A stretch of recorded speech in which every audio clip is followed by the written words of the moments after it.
Assalamualaikum warahmatullahi wabarakatuh. Waalaikumsalam warahmatullahi wabarakatuh. Salam Om Swastiastu, Namo Buddhaya, salam kebajikan, dan salam sejahtera bagi kita semua. Selamat datang dan selamat pagi kami ucapkan kepada yang terhormat Kepala SD Plus IGM Palembang. Dalam hal ini diwakili oleh Wakil Kurikulum yaitu Ibu Marini SPDI. Kami ucapkan selamat datang kepada yang kami hormati pengawas internal SD Plus IGM, Ibu Dr. Anda Rosana Magdalena MM. Yang kami hormati jajaran struktural yaitu Ibu Reni Marini SSI sebagai Wakil Kesiswaan, Bapak Nurholis SPDI sebagai Wakil Humas, dan Ibu Sukowati SPD sebagai Wakil Sarana dan Prasarana. Yang kami hormati dan banggakan tentunya kepada dua orang guru hebat, calon guru penggerak Angkatan 7 Kota Palembang yang sudah hadir di hadapan kita, yang akan menyampaikan aksi nyata modul 1.4 Budaya Positif, yaitu Ibu Mevi Laranti SPD dan Ibu Eka Rusmala Sari SPDI MM. Selamat datang kepada Ibu Mevi dan Ibu Eka.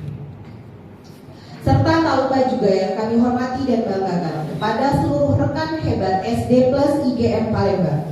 Selamat datang semua dalam acara pengimbasan modul 1.4 Budaya Positif di sekolah kita dengan tema dengan penerapan budaya positif di sekolah kita, ciptakan proses pembelajaran yang aman dan nyaman, oleh calon guru penggerak Angkatan 7 Ibu Mevi Laranti SPD dan Ibu Eka Rusmala Sari SPDI MM di SD Plus IGM Palembang pada hari ini Rabu 14 Desember 2022. Memulai acara akan kami bacakan susunan acara pada hari ini, yang akan diawali dengan pembukaan, kemudian dilanjutkan dengan sambutan-sambutan berlangsung dengan lancar dan juga bermanfaat bagi kita semua yang hadir. Marilah kita bersama-sama memulai acara ini dengan membaca basmalah.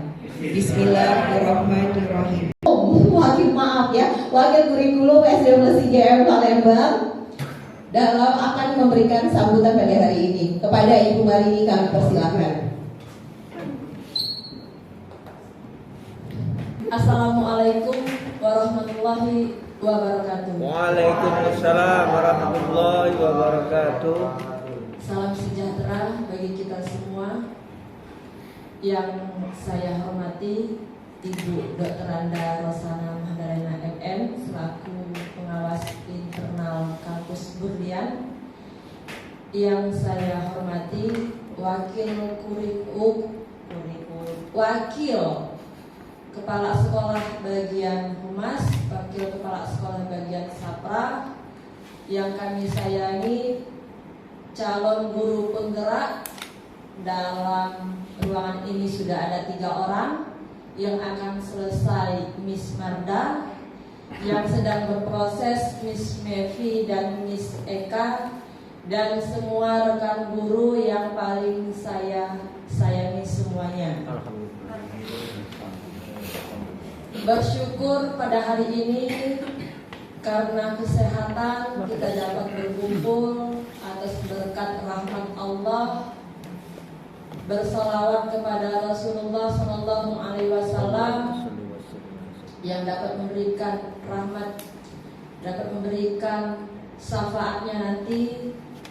Bersyukur juga kita berada di lembaga SD Plus IGM dalam naungan Yayasan Indo Global Mandiri.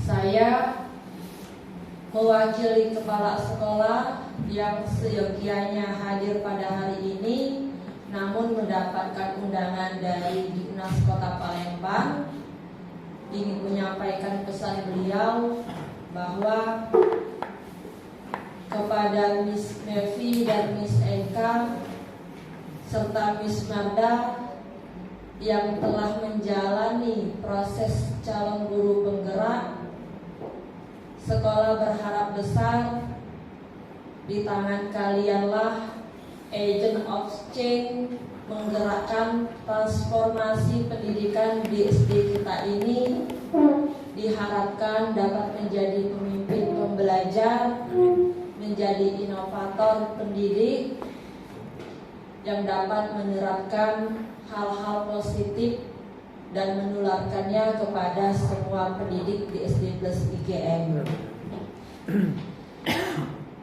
Dan kepada semua rekan-rekan juga saya sampaikan pesan beliau agar kita dapat melanjutkan perjuangan calon guru penggerak selanjutnya. Mungkin itu saja yang dapat saya sampaikan.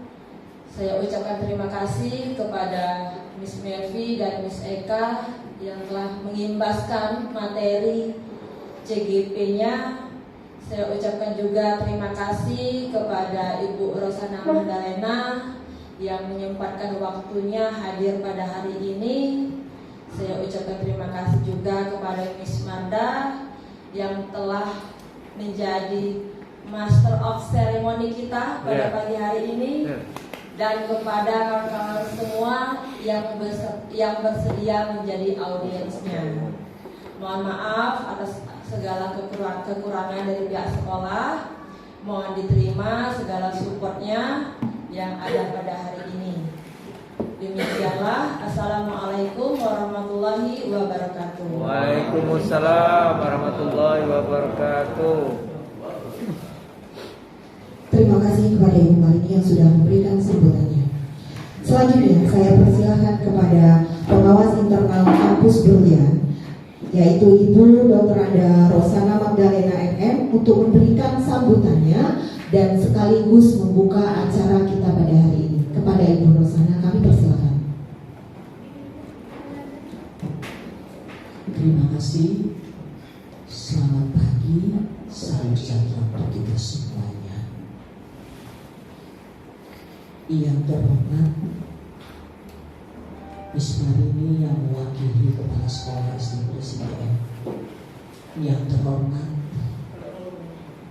Wakil Kepala Sekolah Bidang Kurikulum Miss Marini sendiri, yang terhormat Wakil Kepala Sekolah Bidang Sarjana Miss Sukowati, yang terhormat Serbu Horis Wakil Kepala Sekolah Bidang Humas, yang terhormat Miss Reni Wakil Kepala Sekolah Bidang Kesiswaan. Di mana beliau? Oh ya, tadi ada kelihatan. Baik. Juga seluruh dewan guru yang saat ini hadir di dalam ruangan ini untuk memenuhi undangan memperlancar atau mendukung proses-proses daripada pelaksanaan CGP. Yang terhormat pembawa acara Miss Maria, juga yang terhormat 2 CGP kita dan 1 CGP yang akan selesai. Marilah kita bersyukur kepada Tuhan yang Maha Kuasa, karena pada pagi hari ini kita masih diberi kesempatan untuk bertemu, dan kemudian ini adalah momen yang penting yang kita lihat pada saat ini adalah mengenai aksi nyata ya dari program pemerintah, di mana CGP calon guru penggerak itu yang sudah terpilih berarti itu melalui seleksi ya. Jadi kalau CGP itu melalui seleksi, kami sebagai pengawas internal berharap dari awal juga sudah seperti itu, harapannya besar sekali. Seluruhnya guru kita nanti akan mendapat kesempatan menjadi CGP. CGP ini yang baru berproses adalah Miss Melvi bersama Miss Eka. Dalam hal ini saya mohonkan kepada tim struktural, terutama kepada seluruh guru yang berada di SD Plus IGM ini, apabila ada teman yang mengikuti program CGP, kita juga mesti punya semangat untuk menjadi pengikut peserta CGP berikutnya. Yang kedua, seluruh CGP itu diharuskan oleh program pemerintah untuk membuat aksi nyatanya. Nyatanya bagaimana? Aksi nyatanya ini satu saat sekarang ini adalah Miss Pepi bersama dengan Miss Eka akan mengimbaskan budaya positif. Apa yang mereka terima itu yang diimbaskan saat sekarang ini. Tolong adik-adikku, teman-teman guru sekalian, apa yang diimbaskan itu terima dengan segala keikhlasan, kemudian terapkan dengan segala semangat. Jadi kalau kita udah menerima ikhlas, pasti kita punya niat untuk melaksanakannya, menerapkannya. Dalam hal ini salah satu contoh, tadi saya sempat bertanya kepada Miss Eka dan Miss Pepi, apa sih budaya positif itu? Yang saya terima tadi budaya positif itu yaitu bahwa kita harus, salah satu contohnya harus mempunyai atau membuat seperti keyakinan atau komitmen kelas. Berarti antara guru dengan siswa, mungkin itu sudah mengenai disiplin dan lain sebagainya. Tidak jauh beda seperti kurikulum 13, menanamkan karakter. Disiplinnya sudah di situ, kerjasamanya dan lain sebagainya. Kemudian saya tanya lagi, ada segitiga restitusi katanya. Tolong dipahami ini. Kalau saya ngobrol tadi dengan CGP ini, bahwa itu semuanya ada di dalam kurikulum 13, K13. Cuma sekarang ditata lebih baik. Ya. Kemudian ada posisi 5 kontrol guru. Ya. Berarti kalau berkata dengan kontrol, di situ kita harus mampu ditiru dan digugu, memberi, menerima, menerapkan, mengevaluasi, menindaklanjuti. Jadi mohon adik-adikku, rekan-rekan guru di sini, kita saling mendukung.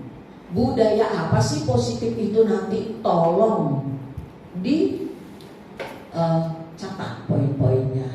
Kemudian di dalam bidang mana, di dalam gerak yang mana kita harus menerapkan hal itu.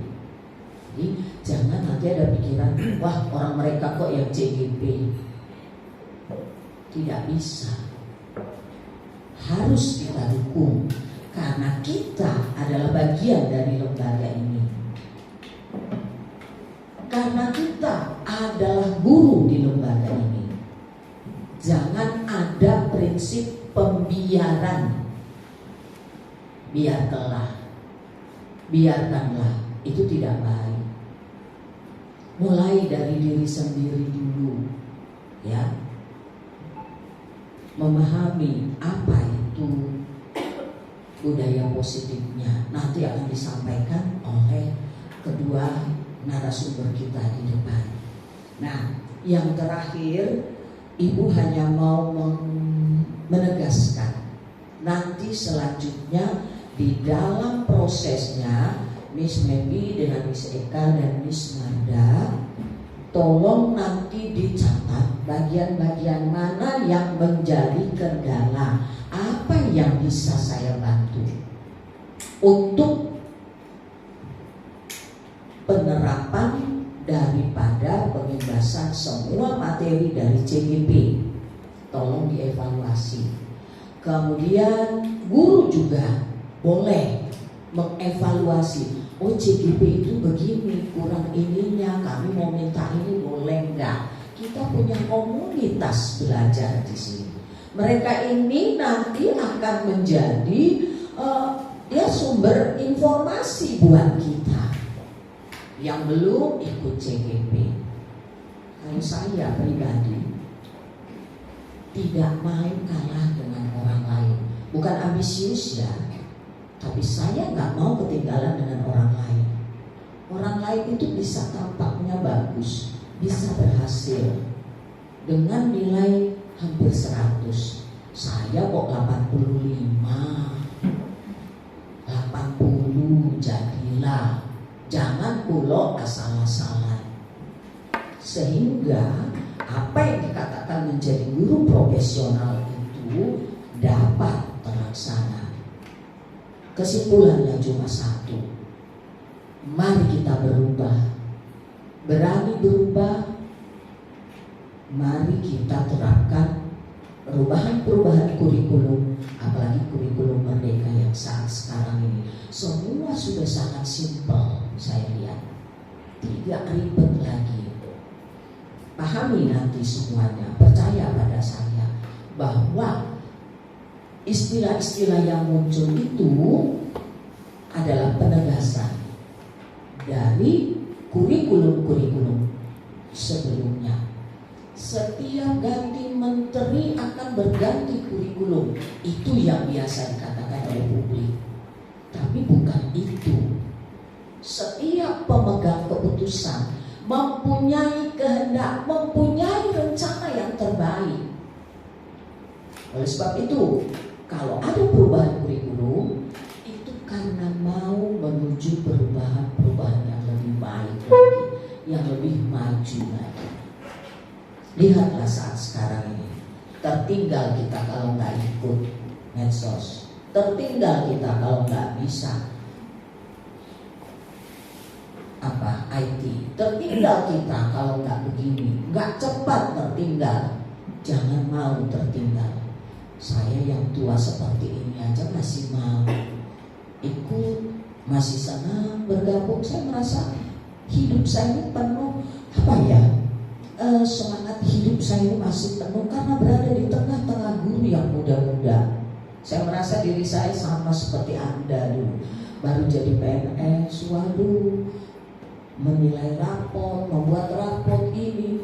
Sepertinya hidup saya sangat berwarna. Semakin tua saya semakin semangat, karena saya sudah meresapi dulu dari awal bagaimana perkembangannya seperti saat sekarang ini, adik-adikku sekalian. Bahagialah Anda apabila Anda akan berubah. Mau berubah berarti kurikulum merdeka kini akan tercapai. Terima kasih, itu yang bisa saya sampaikan. Semoga kita dapat menerapkan semua yang nanti akan disampaikan oleh CGP. Mungkin bukan hanya pertemuan kali ini, masih banyak lagi nanti mungkin pengimbasan. Karena ini memang sudah aturan yang ada untuk menjadi seorang GP dalam prosesnya. Selamat pagi, selamat beraktivitas. Baik, dengan mengharapkan rahmat Tuhan yang Maha Kuasa, acara daripada pengimbasan budaya positif oleh calon guru penggerak Miss Mevi Laranti SPD dan Miss Eka Rusmalasari SPDI pada saat ini resmi saya buka. Terima kasih. Ya, terima kasih kepada Ibu Rosana yang sudah memberikan sambutannya dan sekaligus membuka acara kita pada hari ini. Yang sudah kita tunggu-tunggu, ya, sesi berikutnya yaitu penyampaian materi pengibasan aksi nyata modul 1.4 budaya positif yang akan disampaikan oleh Ibu Melvi Laranti SPD dan Ibu Eka Rusmalasari SPDI MM. Untuk yang pertama ini akan disampaikan oleh Ibu Eka Rusmalasari SPDI MM. Kepada Ibu Eka kami persilakan. Assalamualaikum warahmatullahi wabarakatuh. Ya, saya doakan semoga rekan-rekan yang menjawab salamnya dengan semangat cepat mendapatkan rezeki yang berlimpah. Berarti diulang lagi ya salamnya. Assalamualaikum warahmatullahi wabarakatuh.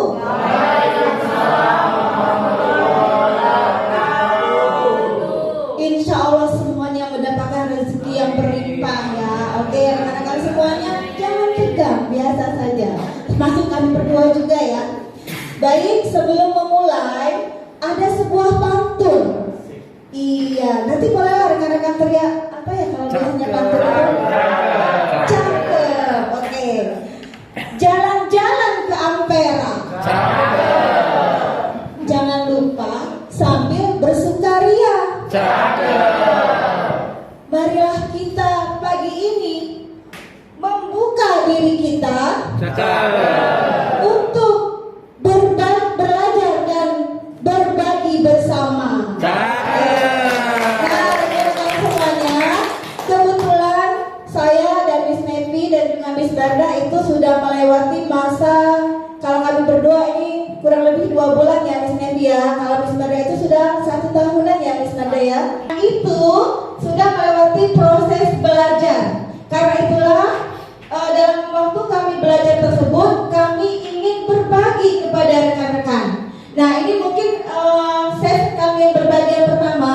Jadi kami akan berbagi dengan judul mewujudkan budaya positif di sekolah. Oke, next. Manusia, keempat kebutuhan dasar, 5 posisi kontrol guru, dan yang keenam segitiga restitusi. Mungkin ada bahasa yang udah biasa kita dengar, tapi mungkin ada yang terlupa. Oke, next. Nah, sekarang kita masuk kepada yang pertama, perubahan paradigma. Untuk itu saya mohon bantuan 4 orang. Boleh ya, saya panggil sendiri ya. Miss Weni, Wilanda, mohon bantuannya untuk ke depan. Kemudian sama Miss Rizka, Sir Edward dan Sir Dodi. Mohon bantuannya ke depan. Baik, silahkan berpasangan ya Miss Weni sama Miss Rizka. Kemudian Sir Dodi sama Sir Edward. Sekarang Miss Weni dan Sir Edward itu adalah si A. Kita anggapkan mereka adalah si A. Lalu Rizka dan Miss Rizka dan Sir Edward ini adalah si B namanya. Ya. Nah, sekarang si A silahkan genggam tangannya. Genggam si A, Dodi sama Miss Weni ya. Dua-dua tangannya digenggam. Jadi si A ini dia punya sesuatu ya di dalam genggaman itu yang sangat berharga. Barang ini sangat penting sekali dalam menunjang kehidupan dia. Ya. Nah, terus ada si B. Kan kalau kita manusia sosial itu gak hidup sendiri kan. Nah, jadi ada si B. Si B ini bertugas membuka genggaman tangan si A. Bagaimana caranya? Berpikirlah si B bagaimana caranya. Boleh dengan paksaan, boleh dengan intimidasi, boleh dengan bujukan, boleh dengan rayuan, boleh dengan iming-iming uang. Nah, kalau ada uang ya, gitu ya. Pokoknya dalam waktu 5 menit, lamaan ya 5 menit. 30 detik, si B harus berusaha membuka genggaman tangan si A. Oke, bisa kita mulai? Boleh dikritikin juga boleh, ditendang juga boleh ya. Pokoknya terserah bagaimana dengan cara yang seperti apa. Baik, kita mulai. Kita hitung bareng-bareng mulai dari 3. 3, 2, 1. Silakan.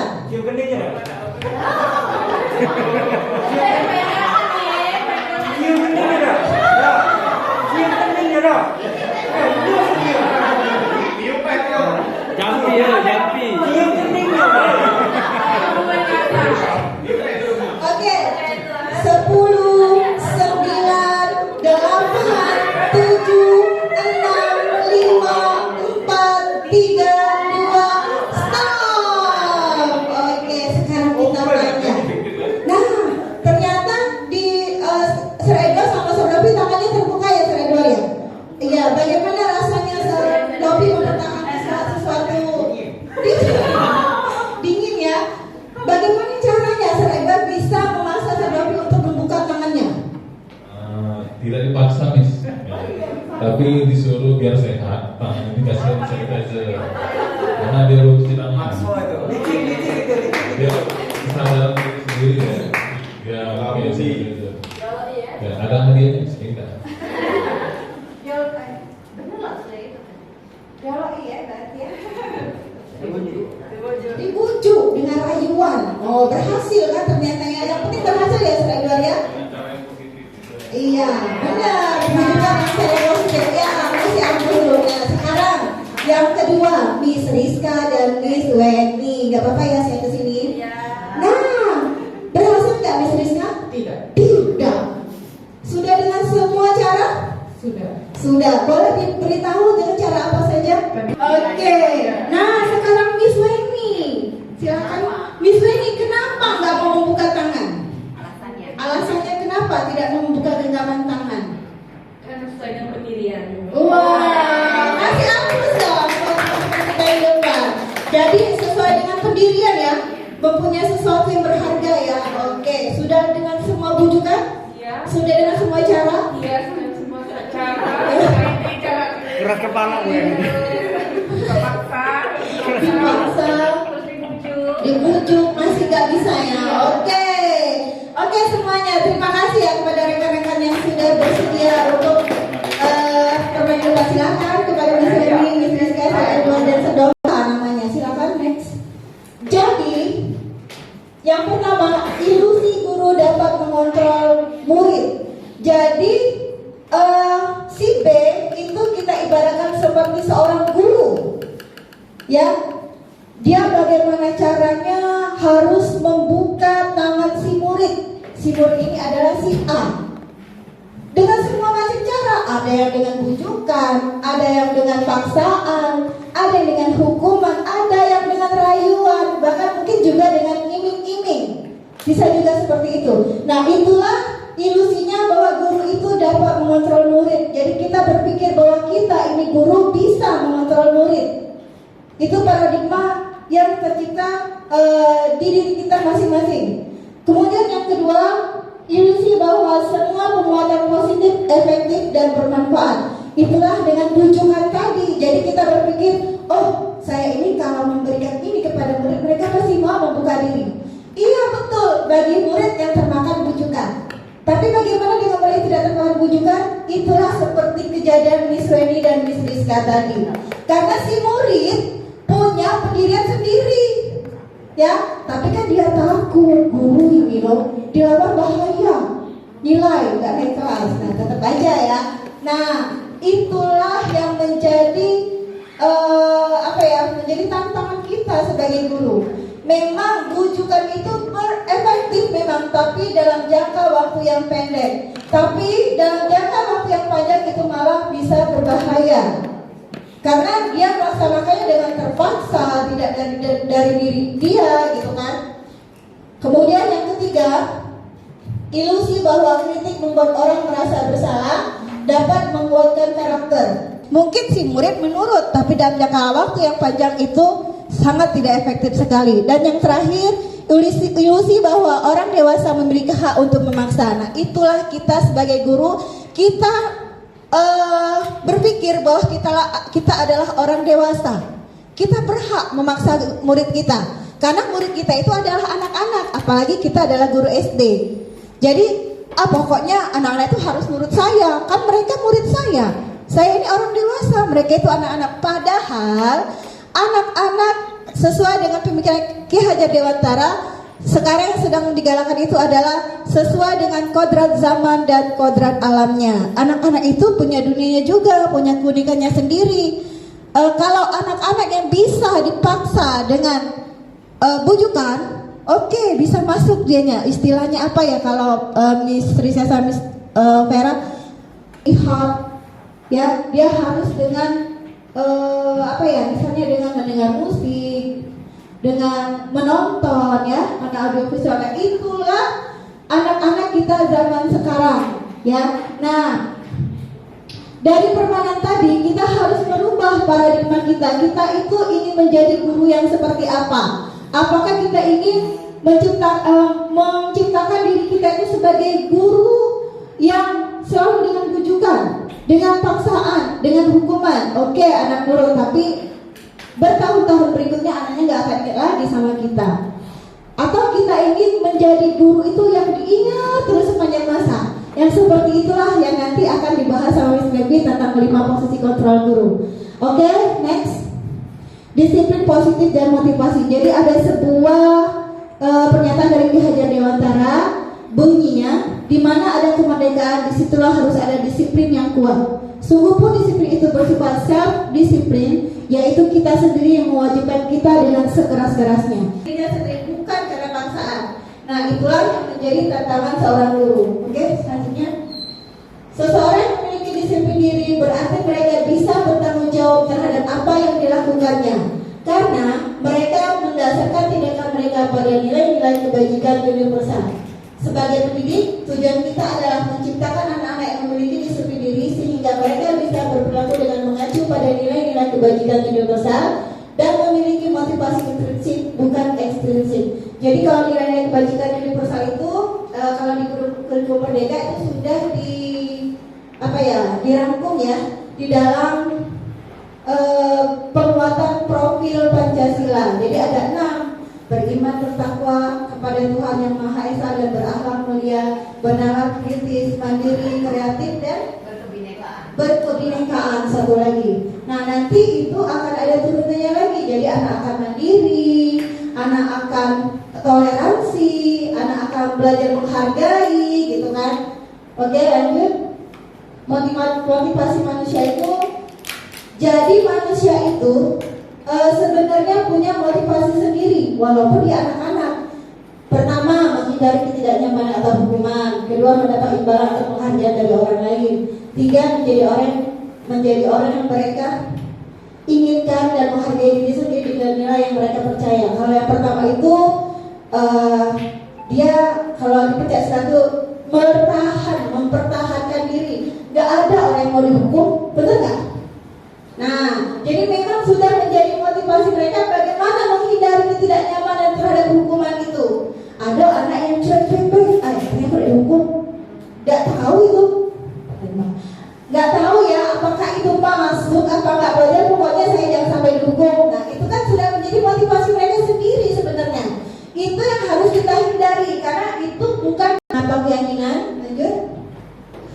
Nah, kebutuhan dasar manusia. Manusia itu sendiri sebenarnya punya kebutuhan yang ingin mereka capai, ya.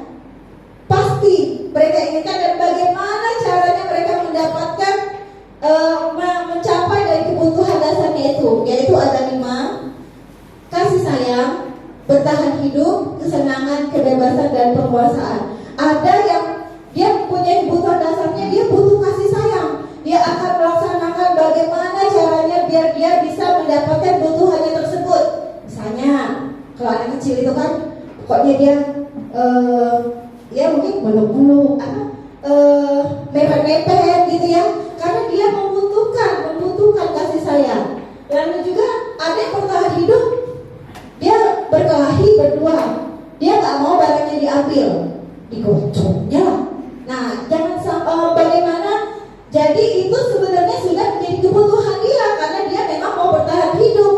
Tinggal kita menganulirnya, kita memposisikan diri kita ini sebagai guru, bagaimana cara kita mengambil tindakan biar siswa tersebut dapat memenuhi kebutuhan dasar manusia dengan tanpa menilaikan nilai-nilai kebajikan universalnya tersebut.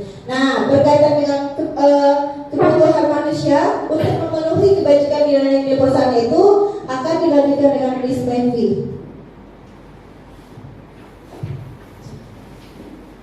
Terima kasih Miss Eka. Untuk semakin mengetahui atau semakin kita tahu prakteknya dalam kehidupan sehari-hari atau dalam proses pembelajaran, nah ini akan ada video tentang kebutuhan dasar manusia.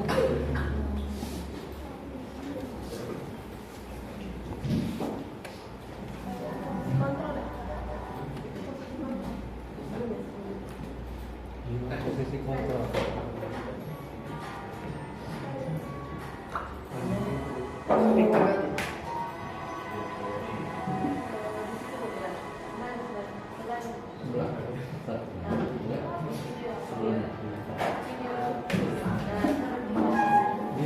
itulah rasanya.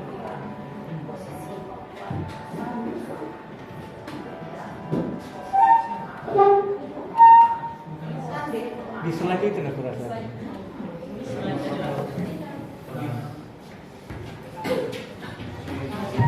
Nah, ini silahkan ditonton dulu, kita pahami bersama. Kebutuhan dasar yang mendasari perilaku murid. Pada video kali ini, kita akan membahas tentang 5 kebutuhan dasar manusia.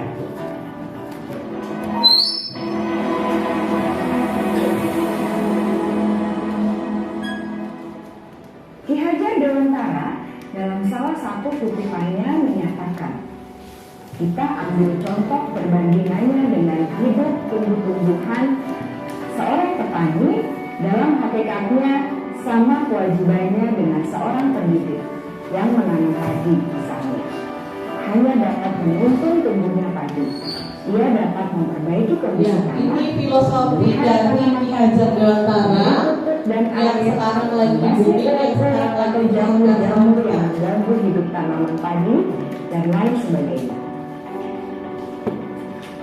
Ketika guru memahami kebutuhan apa yang mendasari perilaku murid, dan guru berusaha menuntun dan mendukung murid dalam memenuhi kebutuhannya secara positif, pada hakikatnya guru tersebut ibarat seorang petani yang sedang berusaha memahami kebutuhan masing-masing tanaman. Dan ia berusaha memenuhi kebutuhan tanaman tersebut agar dapat tumbuh dengan subur dan maksimal.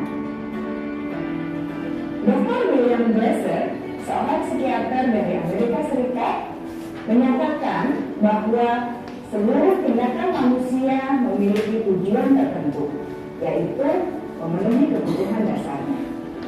Ketika kelima kebutuhan dasar telah terpenuhi secara memadai, maka murid akan tumbuh dengan seimbang dan bahagia. Sebaliknya, ketika kebutuhan dasar tidak terpenuhi dengan baik, maka seseorang akan mengalami emosi negatif seperti bosan, sedih, dan kecewa. Bahkan mereka dapat melakukan perbuatan yang bertentangan dengan nilai-nilai kebajikan atau melanggar peraturan. Dengan kata lain, perilaku buruk seseorang biasanya adalah respons dari kebutuhan yang tidak terpenuhi. Nah, jadi dapat kita pahami bersama ya bahwa kita sebenarnya pun anak-anak pun memiliki 5 kebutuhan dasar. Kalau tidak terpenuhi berdasarkan video tersebut, maka akan timbul rasa-rasa seperti tampak di video tersebut. Kebutuhan untuk bertahan hidup atau survival. Yang kedua, kebutuhan untuk merasa diterima atau love and belonging. Yang ketiga, kebutuhan akan kebebasan atau freedom. Yang keempat, kebutuhan akan kesenangan atau fun. Dan yang kelima, kebutuhan akan penguasaan atau power. Ya, sobat bisa. Nah, jadi begitu. Kalau di antara 5 kebutuhan dasar ini sudah terpenuhi, maka rasa nyaman di murid terus juga pada proses pembelajaran juga dapat tercipta dengan baik. Kalau kita mengingat dari kebutuhan dasar manusia yang 5 tadi, baik itu untuk anak-anak maupun untuk kita sendiri, sebenarnya manusia itu punya 5 kebutuhan dasar tersebut yang harus kita pahami bersama. Di antaranya tadi ada yang masih ingat? Yang pertama, 5 kebutuhan dasar, kasih sayang. Oke, yang kedua, kebutuhan dasar, bertahan hidup. Terus yang ketiga, kedewasaan. Yang keempat, kebebasan. Ya, yang kelima, kesenangan. Nah, jadi memang kita kadang-kadang harus memahami pada saat kita pengen kebebasan, kita pengen kesenangan. Begitu pun dengan anak-anak. Artinya kita harus memahami, mengtoleransi setiap setiap orang lain maupun begitu juga dengan murid harus bisa mentoleransi bahwa memang kita itu mempunyai 5 kebutuhan dasar. Bukan berarti kita itu harus tidak penuh aturan, harus sesuai dengan track, on the track. Tapi memang ada fitrah dari diri manusia itu yang sudah diciptakan Tuhan, 5 kebutuhan dasar tadi. Nah begitu juga kita memahami siswa. Misalkan memahami anak murid yang tiba-tiba dicap sebagai anak nakal, dicap sebagai tidak memenuhi aturan, tidak mematuhi aturan. Sebenarnya dia pun ada kebutuhan dasarnya tadi. Nah itu yang harus kita pahami sebagai guru agar kita bisa men-treatment murid, mencari solusi terhadap permasalahan yang dia hadapi. Oke, berikutnya posisi 5 kontrol ya. Nah sekarang bagaimana guru untuk menyikapi problem-problem murid, apalagi kita di sini sebagian dari rata-rata guru kelas. Kalau tidak guru kelas, guru mata pelajaran. Dan alhamdulillah di SD Plus IGM ini ada BK. Artinya sudah sinergi yang baik sekali untuk menciptakan budaya positif di SD Plus IGM. Karena semua elemen di SD Plus IGM ini ada semua, baik guru kelas, guru mata pelajaran, dan guru BK. Tinggal kita mensinergikan fungsi dan peran kita masing-masing agar budaya positif itu bisa tercipta di lingkungan SD Plus IGM. Nah, bagaimana kita menciptakannya? Ada 5 posisi kontrol yang biasanya, ini bahasanya saja, posisi 5 kontrol yang biasa kita lakukan terhadap siswa kita. Videonya bisa ditampilkan, Sob.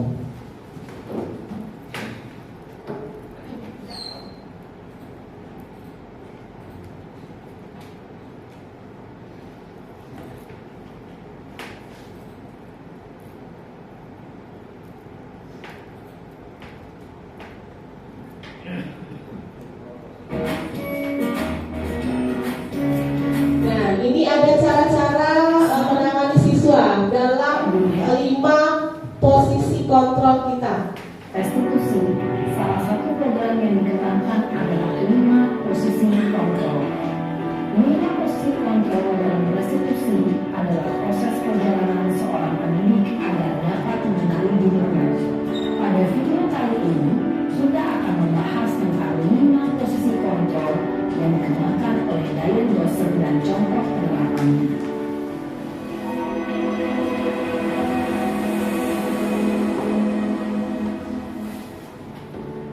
Posisi kontrol itu adalah 1.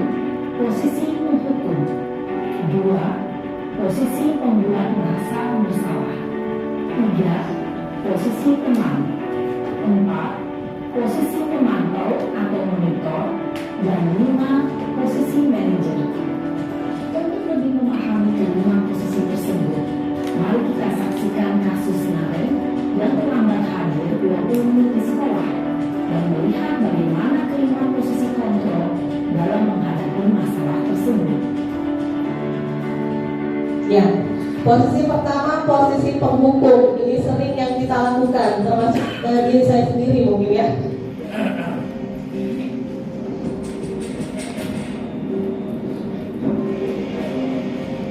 Naren, sini kamu.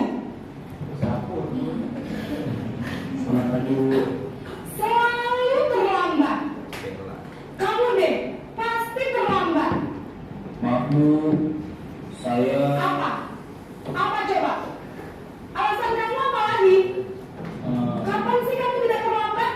BK. Marah sekali ya kamu jadi anak. Saya Dasar pemalas. Gak kapok-kapok sih kamu. Sudah berapa kali terlambat? Sana, kamu keliling lapangan basket 2 kali. saya harus di lapangan basket, Bu. Kenapa? Kamu melawan ibu. Berani-beraninya jawab. Sudah terlambat, masih berani jawab pula. Sekarang, keliling lapangan basket 5 kali sekalian. Biar kapok. Cepat. Pergi sana ke lapangan basket. Posisi penghukum Itu posisi penghukum. Nah, itu ciri-cirinya ya, menghardik, menunjuk-nunjuk, berkaca pinggang, membentak. Hukumannya verbal ataupun fisik. Ibu dan bapak guru hebat. Dampak yang terjadi pada mulut ketika guru berada pada posisi tertentu adalah mulut cenderung akan memberontak, bahkan menyimpan dendam. Nah, itu dampaknya ya. Tidak kita sadari mungkin, dan mungkin pun saya sering melakukannya. Nah, ini yang kedua, posisi pembuat merasa bersalah.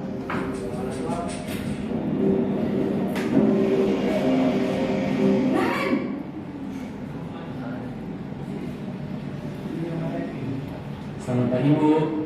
Naren, kamu kenapa terlambat lagi, nak? Ya Tuhan, Naren, kamu senang ya bikin ibu susah ya? Kalau kamu terlambat lagi, nanti ibu yang ditegur bapak kepala sekolah, nak. Disangka ibu tidak bisa membina kamu. Duh, gimana ini? Maaf, Bu. Duh, Gusti Naren, kamu suka ya kalau ibu tegur bapak kepala sekolah? Terus, sekarang ibu harus tulis apa yang di buku absen? Ini kamu sudah sering terlambat loh. Ibu harus apa coba? Maaf, Bu. Maaf sekali. Ya sudah, lain kali jangan bikin ibu susah lagi ya nak ya. Ibu tidak akan kuat lagi kalau kamu begini terus. Iya, jadi dia banyak aktingnya, posisinya ya. Maaf sekali. Ya, ini posisi pembuat rasa bersalah. Tuh suaranya sebelum melembut, namun kata-katanya menyalahkan diri. Dirinya sendiri merasa tidak berharga dan tidak sanggup membahagiakan orang lain. Ketika guru mengambil posisi pembuat rasa bersalah, murid akan Nah, ini efek yang akan ditimbulkan oleh murid. negatif tersebut di dalam dirinya. Oke, yang ketiga posisi teman.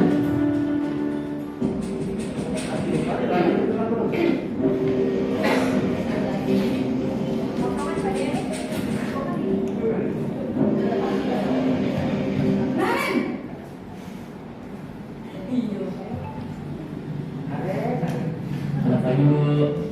Wah, sudah jam berapa ini nak? Nah, dia memposisikan sebagai teman ya. Iya, Bu. Habis ibu saya lupa bangunkan saya, Bu. Kamu malah menyalahkan ibu kamu. Kamu bukannya anak yang larinya paling kencang. Kok terlambat sih? Iya, Bu. Saya memang terlambat bangun tadi. Jadi, biarpun saya lari kencang, tetap gak kesenjar, Bu. Ya sudah sana. Nanti lain kali larinya lebih kencang lagi ya. Biar gak terlambat lagi. Bikin seneng ibu. Demi ibu. Bisa kan? Ya, itu ada kata-kata penguatnya kalau posisi teman. Ibu beresin urusan absen kamu. Kamu ini ada-ada saja. Pasti ibu senang dengan murid ini. Iya. Nah, ternyata ada efeknya untuk siswa. Suara ramah, akrab, cenderung bersenang didorong untuk menjaga suasana tetap santai. Murid akan merasa senang, aman, dan akrab dengan guru. Identitas yang tercipta adalah identitas sukses atau berhasil. Namun, Nah, ini efeknya. karena ini masih dorongan eksternal, maka ada faktor ketergantungan dari murid kepada orang tertentu. Ya, jadi efeknya adalah figuritas. Figuritas siswa kepada guru tersebut. Namun hanya kepada orang-orang tertentu saja. Oke, yang keempat posisi pemantau atau monitor.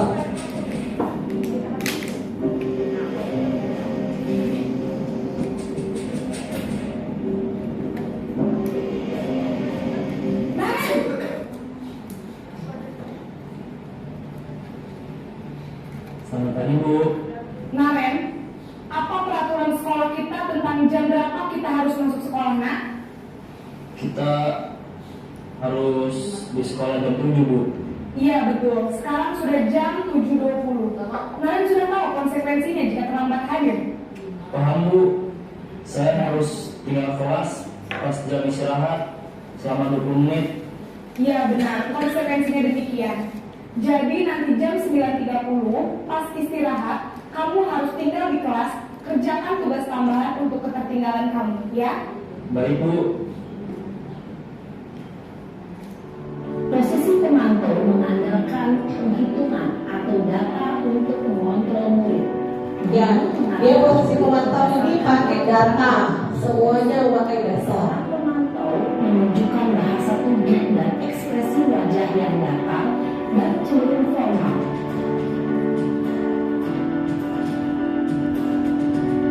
Nah, yang terakhir ini adalah posisi manajer.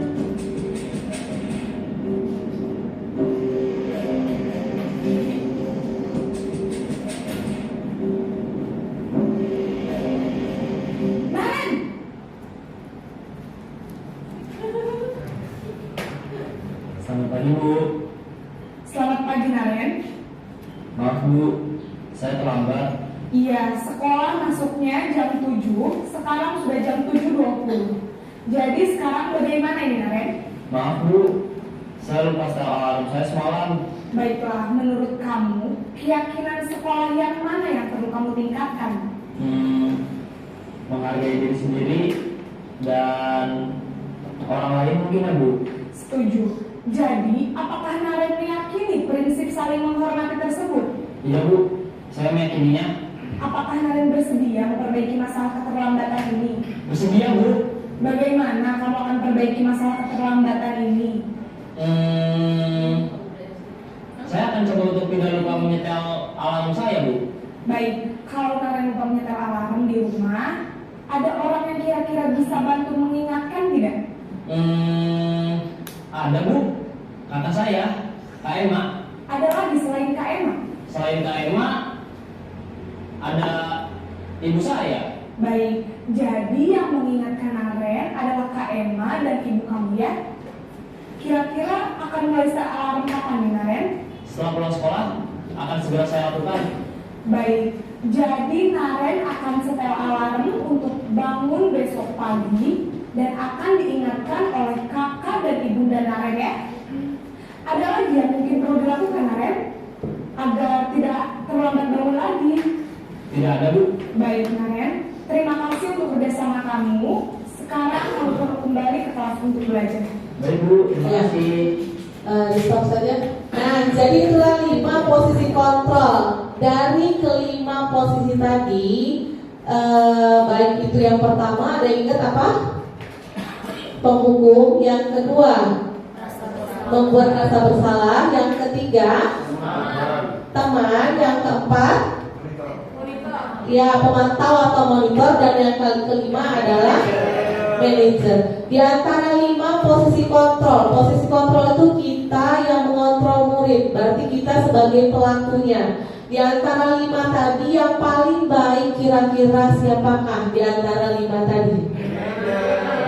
Manajer. Ada yang 1, tunjuk tangan. Yang 2, kita sepakat semua manajer. Posisi kontrol 5. Ya, oke.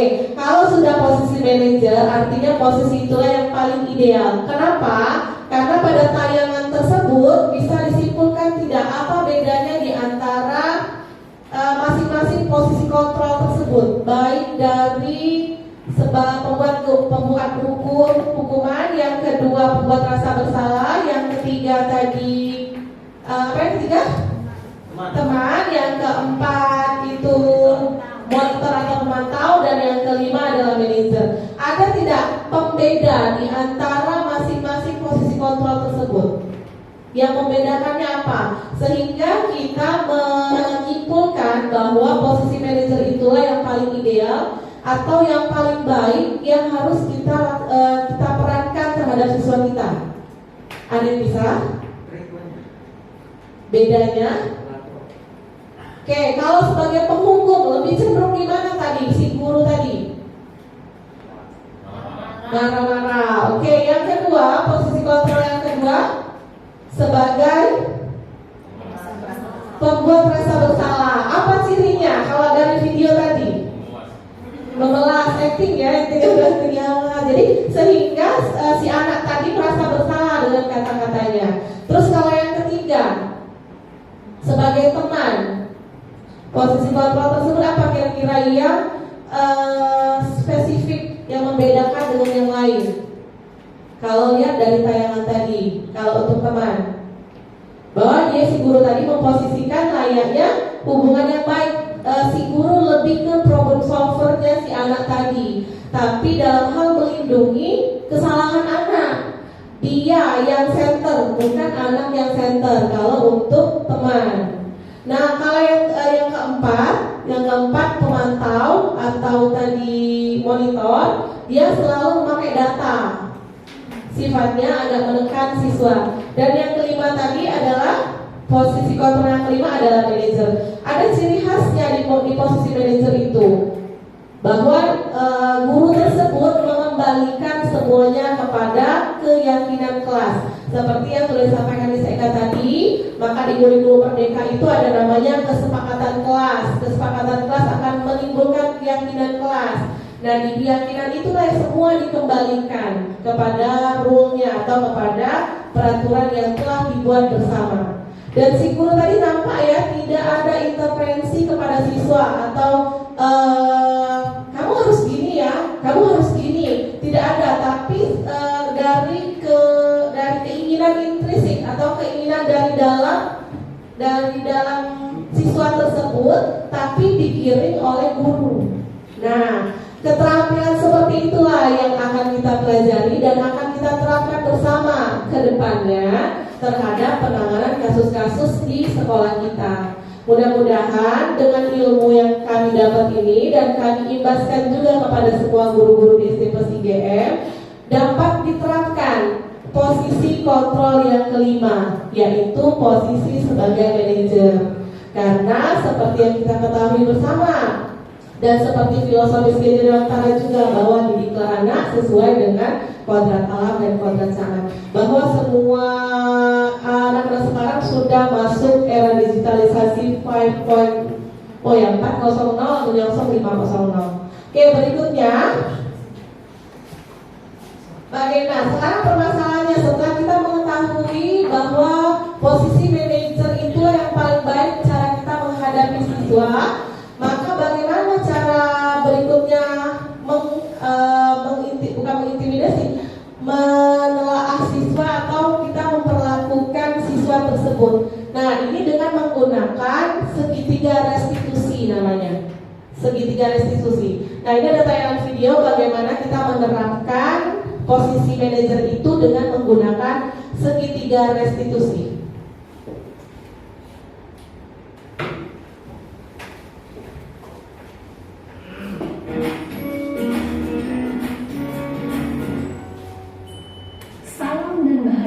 Ibu dan Bapak Guru hebat. Pada video kali ini kita akan membahas tentang salah satu program disiplin positif yang diterapkan di lingkungan sekolah yang dikenal dengan nama restitusi.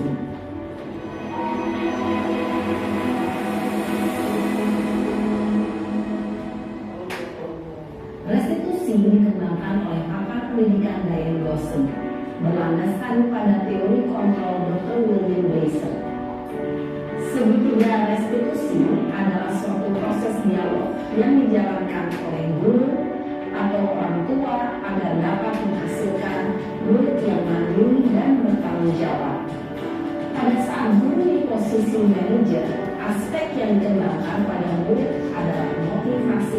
Nah, ini yang harus kita kembangkan ke depan adalah motivasi intrinsik dari dalam murid menjadi suatu kebiasaan positif yang akhirnya membentuk karakter murid. Proses dialog ini terdiri dari 3 langkah yang digambarkan pada ketiga sisi pada segitiga restitusi. Oke, ada segitiga restitusi. Prosesnya pertama adalah menstabilkan identitas. Yang kedua, validasi tindakan yang salah. Dan yang ketiga adalah menanyakan keyakinan. Oke, stop aja. Nah, jadi 3 tadi. bagaimana cara kita memposisikan diri kita sebagai manajer. Maka yang pertama itu kita harus menstabilkan identitasnya dulu dari kasus yang terjadi, dari masalah yang ada di pembelajaran kita, di lingkungan sekolah kita. Setelah itu baru kita validasi tindakan yang salah tadi, tapi tidak menghakimi. Seperti yang tampak pada video tadi, posisi kontrol yang kelima, bahwa kita tidak mengejudge-nya, tapi kita validasi dulu tindakan yang salah. Tadi kan datang terlambat, terus guru menggiring opini biar anak itu sadar ada dari dalam selisiknya dan dalam dirinya bahwa anak itu mencari solusi dari dirinya sendiri. Dan yang ketiga, menanyakan keyakinan, karena sudah berpacu pada keyakinan kelas. Nah, itulah landasan kita kenapa di kurikulum Merdeka itu ada namanya keyakinan kelas atau kesepakatan kelas. Oke, next.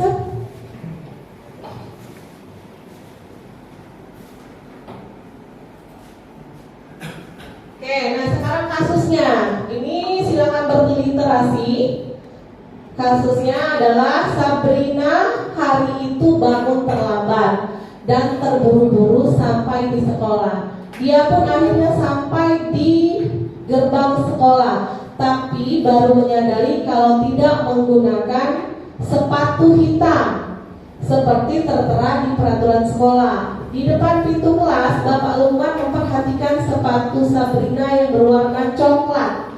Sering kita temui anak kita begini, sering ya. Sabrina berusaha menjelaskan bahwa dia terburu-buru dan salah menggunakan sepatu.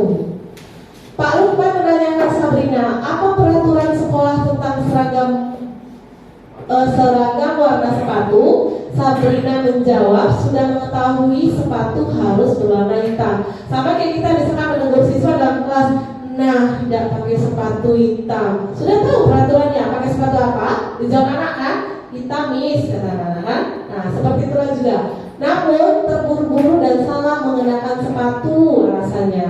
Selain tidak mungkin kembali pulang karena rumahnya jauh, Pak Lukman tetap bersikeras pada peraturan yang berlaku dan mengatakan, ya sudah, kamu sudah melanggar peraturan sekolah. Kalau salah, sudah terlambat, salah pula warna sepatunya. Segera buka sepatumu kalau tidak bisa mengenakan warna sepatu sesuai peraturan. Sabrina minta maaf dan memohon kembali kepada Pak Lukman agar tetap dapat mengenakan sepatunya dan berjanji tidak akan mengulangi kesalahannya. Namun Pak Lukman tidak mau tahu. Tidak, kamu dengar. Tidak, kamu telah melanggar peraturan sekolah. Tidak, kamu telah melanggar peraturan sekolah. Gitu ya, mungkin informasinya. Kalau tidak sanggup ambil sepatu di rumah atau diantarkan ke sekolah, ya sudah, kamu tidak bersepatu saja seharian di sekolah. Sekarang copot sepatumu dan silakan belajar tanpa sepatu seharian.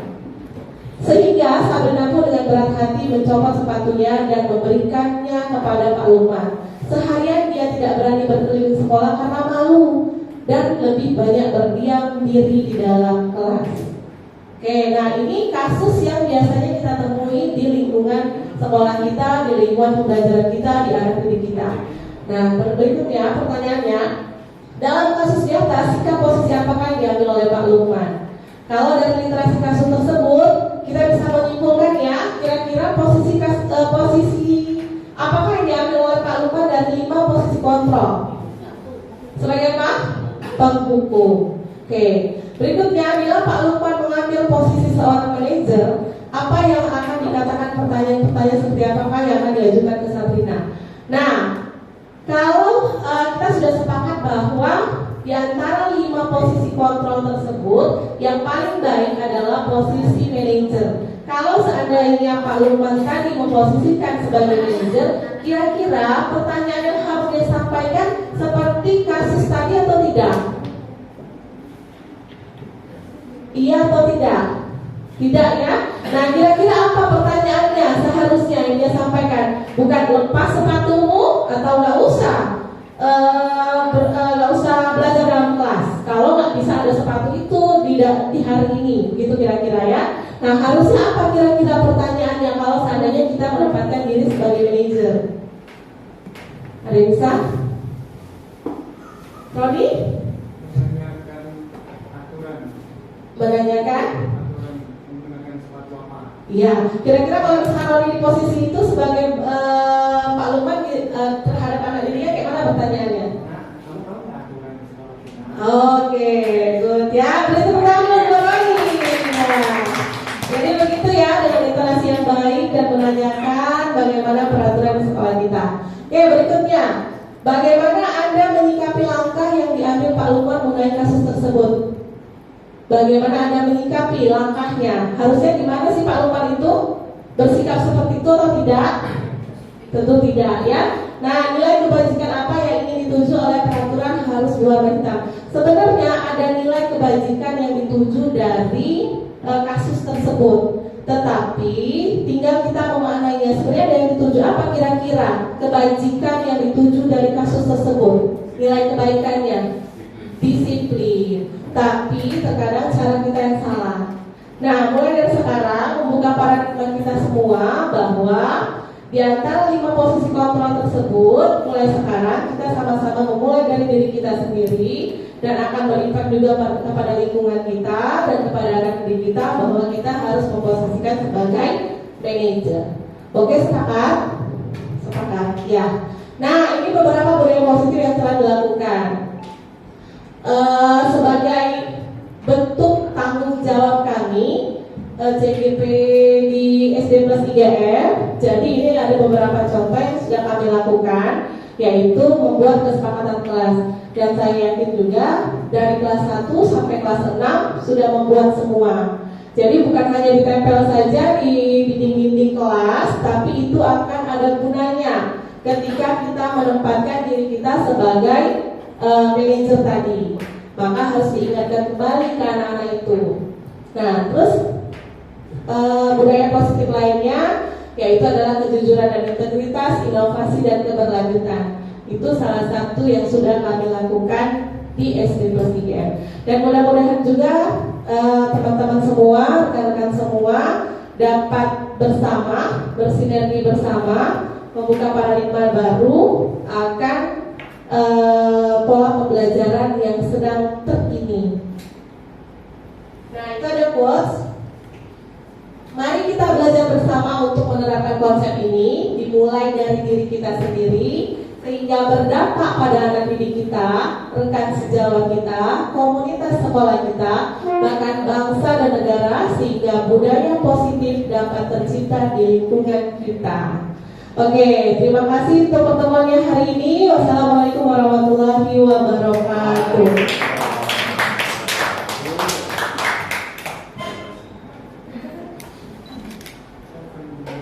Waalaikumsalam warahmatullahi wabarakatuh. Terlambat ini.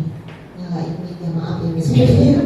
Oke, itulah tadi sumber luar biasa. Kasih aplaus lagi dong buat kedua narasumber ya yang pada materi penugasan pada hari ini. Yang sudah sangat luar biasa ya, Miss Mevi dan Miss Eka sudah menginspirasi kami semua yang ada di sini mengenai budaya positif di sekolah. Baik, selanjutnya kita akan memasuki sesi berikutnya, yaitu sesi tanya jawab. Kepada rekan-rekan tentunya sudah ada banyak mungkin ya pertanyaan-pertanyaan karena ini bentuknya aplikatif sekali. Ya, Miss Mevi dan Miss Eka sering kita temui keseharian kita karena kita adalah pendidik. Di setiap pembelajaran itu, kegiatan belajar mengajar, pasti kita temui kasus-kasus ya yang berkaitan dengan disiplin positif yang sudah disampaikan ya. Itu ada kaitannya semua.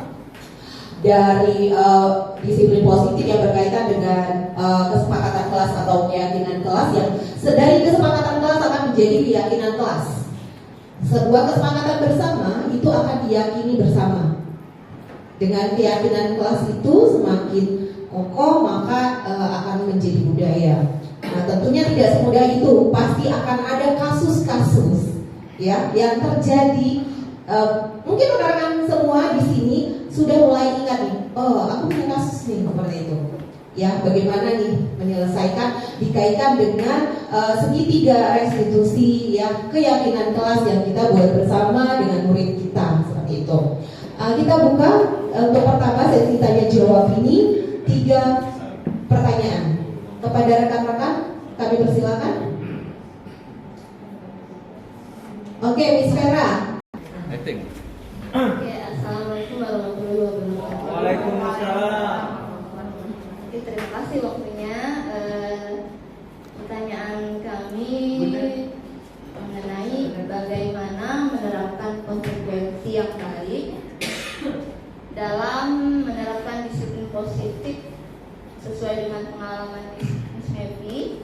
sedangkan dalam budaya kursi itu tidak ada hukuman.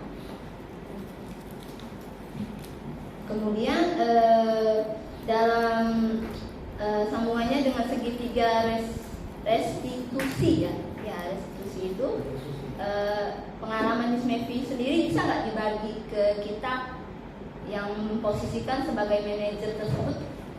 Ada nggak cerita gitu Miss Mevi? Terima kasih, itu saja. Assalamualaikum warahmatullahi wabarakatuh. Bismillahirrahmanirrahim. Assalamualaikum warahmatullahi wabarakatuh. Waalaikumsalam warahmatullahi wabarakatuh. Saya cuma mau minta tanggapan kepada Miss Mevi dan Miss Eka.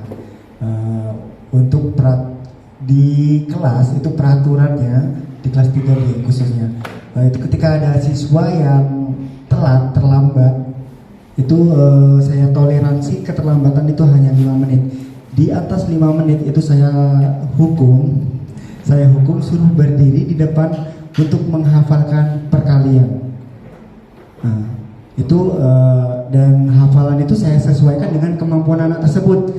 Misalkan kemampuan menghafalnya agak lemah, perkalian yang rendah, tinggi, maka tinggi pula perkaliannya. Nah, seperti itu kira-kira. Jadi gimana tanggapannya menurut Miss Mevi? Assalamualaikum warahmatullahi wabarakatuh. Waalaikumsalam warahmatullahi wabarakatuh. Pertanyaan singkat saja Miss Mevi, karena saya mengajar kelas bawah dan kelas atas. Tadi ada posisi manajer sebagai guru. Pertanyaan saya, apakah untuk kelas bawah bisa diterapkan untuk posisi manajer? Karena mengingat tingkat kognitif siswa di kelas bawah itu tidak setinggi kelas atas. Kalau seandainya ini posisi manajer itu tidak bisa diterapkan, lalu posisi apa yang alternatif apa yang kita pilih untuk diterapkan untuk kelas bawah? Itu saja, Miss. Ada anak yang sering terlambat ya Seroni ya, namun diberikan hukuman dengan menghafal perkalian, namun disesuaikan dengan kemampuan anak tersebut. Jadi saya tangkap langsung pertanyaan Seroni itu gini, Miss Mevi, benar gak sih gitu? Apakah saya itu melaksanakan hal yang salah ataukah memang sudah sesuai seperti itu? Dan yang ketiga dari Sir Edward, karena mengajarnya di dua level yang berbeda, kelas 1 dan kelas 6 ya, waduh, pembuka dan penutup ya. Jadi ada karakteristik yang berbeda, sangat berbeda antara kelas 1 dan kelas 6. Nah itu bagaimana seperti itu? Ada alternatifkah ya seperti itu ya? Itu Miss Mevi. Silakan Miss Mevi. Gak apa-apa ya sambil duduk? Ya boleh. Nah jadi yang pertama terima kasih sebelumnya kepada Miss Vera. Pertanyaannya, ada nggak pengalaman diri saya memperlakukan posisi manajer terhadap siswa murid di kelas saya, karena saya mengajar di kelas 4. Mungkin seperti itu ya Miss Vera ya, kurang lebih ya. Nah jadi begini, setiap orang pasti pernah melakukan 5 posisi kontrol tersebut secara sadar ataupun tidak. Pasti pernah, karena kita dididik oleh paradigma lama. Begitu pula dalam lingkungan keluarga kita, emak-emak kita, zaman berapa dari kita ya.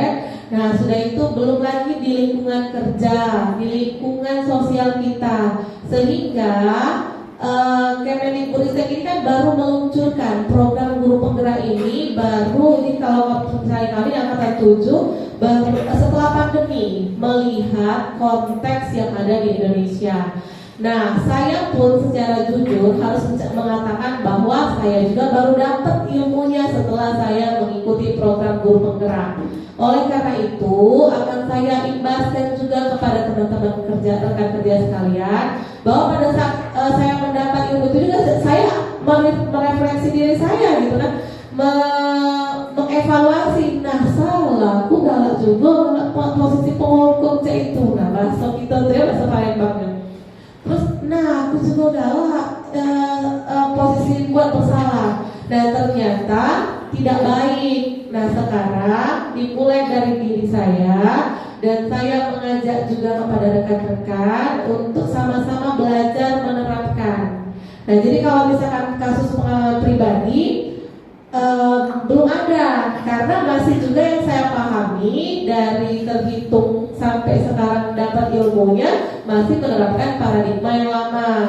Tapi memang secara karena mungkin saya dulu dibesarkan oleh lingkungan yang tidak militer, jadi saya pun menerapkan ke anak-anak yang tidak misalkan hukuman, terus itu perkataan keras atau misalkan didikan maksudnya mengecam dengan posisi kontrol pertama sebagai penghukum, itu jarang saya lakukan untuk anak-anak, lebih ke posisi teman, dan kalau posisi manajer baru mau saya terapkan kepada anak-anak ke depannya. Jadi begitu Miss Vera. Ya, ada lagi Miss Vera? Yang kedua kalian jawab sama Miss Eka. Baik ya, saya coba jawab yang kedua dan mungkin juga berhubungan dengan jawaban untuk Sir Edward pertanyaan ketiga. Jadi kan Sir Roni ada kesepakatan di kelasnya kalau anak terlambat dikasih maksudnya dikasih waktu 5 menit. Kalau memang sudah lebih dari situ maka diberi hukuman. Hukumannya berupa berdiri di depan kelas menghafalkan perkalian sesuai dengan kemampuan anak. Ini seperti itu ya Roni ya. Nah jadi mungkin kita harus menyamakan dulu persepsi antara hukuman dan konsekuensi. Jadi memang kesepakatan kelas itu dibuat itu harus disepakati bersama, dan apabila tidak dilaksanakan maka ada konsekuensinya, bukan hukuman. Jadi harus kita bedakan dulu antara hukuman dengan konsekuensi. Kalau hukuman itu malah dia lebih cenderung membuat anak merasa menderita. Mungkin seperti itu ya kalau menurut pemahaman saya, dan mungkin juga bisa nanti bolehlah kalau rekan-rekan ingin berbagi atau sharing ya. Jadi kalau hukuman itu anak akan dibuat menderita, dia merasa tertekan gitu kan, bisa dengan bisa bentuk verbal atau dengan kata-kata, bisa juga seperti itu. Jadi kalau berdirinya mungkin itu bentuknya adalah hukuman. Nah yang hal itu yang harus kita hindari sebenarnya. Tapi kalau menghafalkan perkalian itu menurut saya itu adalah konsekuensi. Apalagi dengan statement bahwa menghafalkannya sesuai dengan kemampuan anak. Jadi tidak ada kesan pemaksaan di situ. Jadi kalau konsekuensi itu malah menimbulkan dampak yang panjang kepada anak. Jadi memang itu kalau hukuman dia akan ada trauma. Setelahnya anak akan ada rasa trauma. Tapi kalau konsekuensi tidak menimbulkan trauma, gitu ya. Jadi mungkin itu yang kita bedakan, bahwa kalau sebaiknya ketika kesepakatan kelas itu tidak bisa dijalankan, maka bukan hukuman yang kita berikan, tapi konsekuensi. Kembali sama seperti Miss Mevi, karena ini juga baru menjadi kami baru belajar, seperti yang saya bilang di awal, kami baru belajar dan kami mencoba untuk menerapkannya. Dari sini ke depan kami akan mencoba untuk menerapkannya, dan kami mengajak rekan-rekan, ayolah kita coba bersama-sama untuk menerapkan budaya positif ini di sekolah. Mungkin itu juga bisa menjawab pertanyaan Sir Edward. Jadi kalau anak di kelas bawah memang bisa kita menerapkan posisi kita guru sebagai manajer, itu bisa. Karena posisi kitanya bukan posisi bukan posisi pembelajarannya. Jadi kalau memang intinya ya, kalau di posisi manajer itu ada 3: ketemu masalah sesuai dengan kesepakatan. Jadi kalau dia ada masalah nih, lihat nih kesepakatannya gimana. Misalnya dia ribut di kelas, nah kesepakatannya apa? Nggak boleh ribut di kelas. Jadi konsekuensinya apa? Kita selesaikan bersama. Gimana ya biar nggak ribut misalnya kan? Oke, kita nonton aja ya, atau kita bermain ya. Kita sesuaikan dengan media pembelajaran kita pada hari itu. Jadi kalau posisi manajer malah lebih bisa diterapkan untuk anak SD, karena di situ akan ada ada nego antara guru dengan siswa. Jadi kan kita ini nggak tahu ya apa kesulitan siswa. Mungkin dia nggak bisa belajar, nggak bisa diam hari ini karena di rumah dia rusing misalnya kan, pagi-pagi emaknya marah-marah. Nah kita nggak akan tahu seperti itu kalau tidak ada komunikasi dulu dengan siswanya. Jadi kita komunikasikan, baru kita cari pemecahannya bersama-sama. Itu kesannya kalau sebagai manajer. Jadi Sir Edward dan juga rekan-rekan yang lain, posisi manajer bisa diterapkan untuk anak yang di kelas bawah. Ya mungkin itu saja Miss Mevi. ada berbagi sharing juga Miss Marda, karena Miss Marda ini kan sudah CGP-nya sudah hampir selesai dan sudah 1 tahun, dan artinya mungkin bisa nggak Miss Marda berbagi terkait dari ketiga pertanyaan dari rekan-rekan kita. Ya, Oke, Miss Mevi terima kasih, Miss Eka terima kasih atas jawabannya tadi yang diberikan, yang dijawab oleh Miss Mevi dan Miss Vera atas pertanyaan dari Miss Vera, Seroni dan Sir Edward. Baik, saya di sini berbagi ya, izin ya, Miss Marini, Miss Mevi, Miss Eka dan rekan-rekan semua.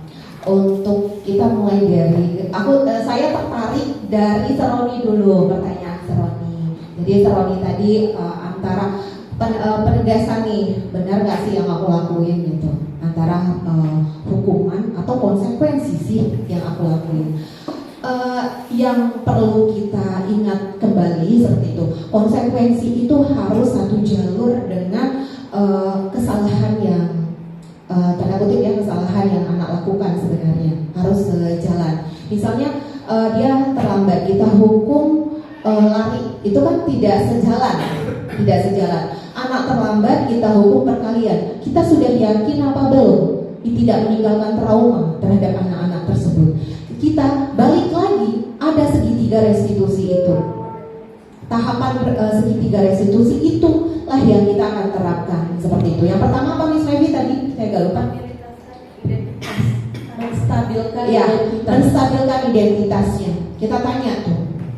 Kita tanyanya seperti yang di contoh video ya, dengan bahasa bukan menyudutkan, bukan mengejudge atau apapun, tapi kita bahasa pun jangan kenapa kamu terlambat, bukan itu, tapi apa nak yang membuat kamu terlambat hari ini, seperti itu.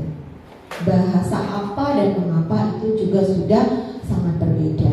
Jadi menggunakan kata yang tepat yang mengandung unsur positif, sehingga anak itu menangkapnya positif juga gitu. Jadi harus disesuaikan dulu Seroni. Menurut saya, ya maksud kita niat kita baik kok. Penghukum juga sebenarnya punya niat yang baik ya untuk mendisiplinkan. Namun harus sejalan dengan alurnya. Kita tanya kalau misalnya dia terlambat, oh gitu. Jadi sesuai gak sih dengan keyakinan kelas yang Ani lakukan hari ini? Enggak, Miss. Oh gitu. Jadi nggak ini ya, nggak sesuai ya dengan kesepakatan dan keyakinan kelas kita ya. Iya. Oh gitu. Terus apa sih yang? Tapi nggak apa-apa bilang. Tapi nggak apa-apa sih. Salah itu wajar. Hilaf itu wajar. Setiap manusia itu pernah melakukan salah layak juga Miss gitu. Karena jangan sampai anak-anak itu berasumsi bahwa hanya dia salah dan terus melakukan salah.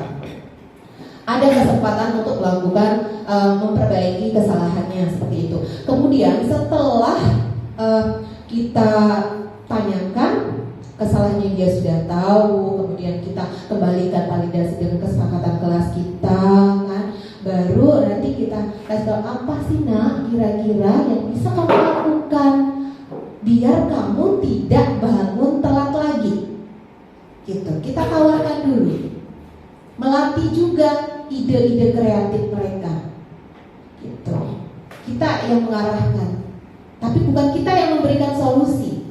Mereka kita arahkan, anak-anak itu cerdas dalam memikirkan, mencari solusi apa yang bisa mereka lakukan seperti itu. Jangan selama ini kan kita tuh sering, kamu itu harusnya bangun pagi nyalain alarm, bukan mereka menemukan. Dan itu berkaitan juga seperti yang kata Miss Mevi dan Miss Eka, unsur intrinsik dan ekstrinsik ya, eksternal. Kalau intrinsik artinya dia menemukan sendiri, kemudian dia berusaha untuk melakukan sendiri. Tapi kalau kita yang mengarahkan, artinya kan itu dari kitanya gitu Seroni. Kalau dari saya, pengalaman saya gitu ya, yang sudah pernah saya terapkan juga, jadi impactnya bagus seperti itu karena sesuai. Oh iya, bagus sih perkaliannya, menambah untuk apa? Iya, ilmu wawasan dia untuk dalam hal perkalian, tapi itu ada kesan terpaksanya. Memang sudah disepakati, tapi apakah tidak meninggalkan trauma karena nggak sesuai alurnya? Maksudnya datang terlambat dengan perkalian nggak ada hubungannya gitu loh. harus sejalan seperti Karena itu. pernah pengalaman di Wisma Daya ada mama-mama dan saya. Iya. Saya dulu ya. Mama-mama datang ke saya bilang, Miss, kenapa ya anak saya itu takut banget kalau Nah, masih bikin anaknya sudah peraturan. lulus lah. Padahal kita sama-sama ya, sebenarnya sudah bukan kelas 4 dulu. Beda-bedanya. Anaknya sudah lulus. Ada yang meninggalkan trauma. Iya, mungkin namanya anak-anak diain aja. Iya, saya bisa, tapi pada saat kondisi di lapangan dia merasakan itu kok berat banget, gitu kan. Akhirnya ada trauma, ada rasa takut. Jadi Ki Hajar Dewantara itu kan menggiring kita untuk menjadi seorang pendidik itu yang membuat nyaman, seperti kata Miss Mevi dan Miss Eka, nyaman dan aman. Karena tugas pendidik itu hanya melejitkan, mengembangkan potensi yang sudah ada, melejitkan dan mengembangkan potensi yang sudah ada, potensi dasar. Karena kita dulu gini pemikiran kita bahwa anak-anak itu adalah kertas kosong, tapi enggak. Anak-anak itu bukan kertas kosong, tapi sudah memiliki guratan-guratan halus. Tugas kita lah mempertegas guratan-guratan itu sehingga menjadi nyata. Itulah tugas kita. Seperti itu. Kayaknya sudah mencangkup semua ya. Oke, ada boleh lagi ya Miss Mevi, Miss Eka, atau cukup? Rekan semua seperti ini.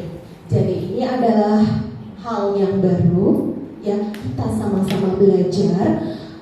Setiap pengalaman itu proses. Belajar itu adalah proses, bukan hanya anak didik yang belajar, kita juga belajar. Dan belajar itu merupakan suatu proses. Seperti kata Ki Hajar Dewantara, kembali lagi kita kembali ke pemikiran Ki Hajar Dewantara seperti tanaman. Tanaman itu dari bibit dulu, tumbuh, kemudian baru dia akan terus membesar.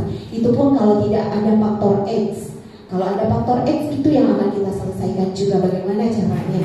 Setelah dia berkembang baru kita bisa menerima hasilnya. Begitu juga kita proses belajar kita. Gak apa-apa, kok ini kayak ada yang salah nih, kita coba lagi. Di mana nih sisi salah gitu Miss Mevi? Seperti yang saya lakukan gitu. Ada juga anak saya yang terlambat, saya coba dengan segitiga restitusi, Roni. Tapi kayaknya belum berdampak, PR lagi, gitu. PR lagi. Ada yang kurang nih di antara 3 tahapan ini. Apa? Itu akhirnya seperti penelitian juga Miss Mevi buat kita. Ya, nantinya pengalamannya baik dan kami bertiga sangat mengharapkan kita sama-sama rekan-rekan semua di sini ya, nanti mungkin materinya akan di-share oleh Miss Mevi dan Miss Eka gitu. Kita sama-sama saling berbagi. Nanti kalau misalnya ada pengalaman, karena secara teori itu mudah. Namun setelah kita berada aplikatif dalam studi kasus di lapangan, itu akan lebih berdampak, lebih terasa dan lebih sebenarnya bermakna ya, lebih bermakna untuk siswa maupun untuk diri kita sebagai pendidik. Seperti itu. Ya, mungkin nanti ke depannya bisa kita adakan Miss ini kayak ngopi ya di antara kita. Mungkin ada sharing-sharingnya dari bentuk aplikasi. Saya setuju ya. Misalnya misalnya Miss Mevi benar per level hari ini misalnya level kelas 1 pelajaran A ya gitu ya. Ngobrol. Jadi setiap kasus bisa ditemukan, kita sharing bersama, temukan bersama-sama ya. Mungkin kan ini kayak Miss Bali tadi sudah menerapkan posisi manajer, ternyata pada anak ini tidak kenal ya kan ya. Artinya tidak bisa nggak tidak sesaklek itu misalkan kita mengambil posisi sebagai penghukum untuk kasus anak ini yang khusus ya, yang istimewa bahasanya, yang istimewa. Ya mungkin nanti berikutnya akan dimasukkan dalam program sekolah kayaknya Miss Bali ya. Iya. Gimana? Mungkin rekan-rekan juga menyambut baik karena ini studi kasus ya, aplikatif sekali dengan kondisi kelas masing-masing. Oke, terima kasih. Cukup ya, Serdean? Iya cukup. Kan mau nanya tadi. Sudah cukup ya? Iya cukup. Insya Allah, Besti.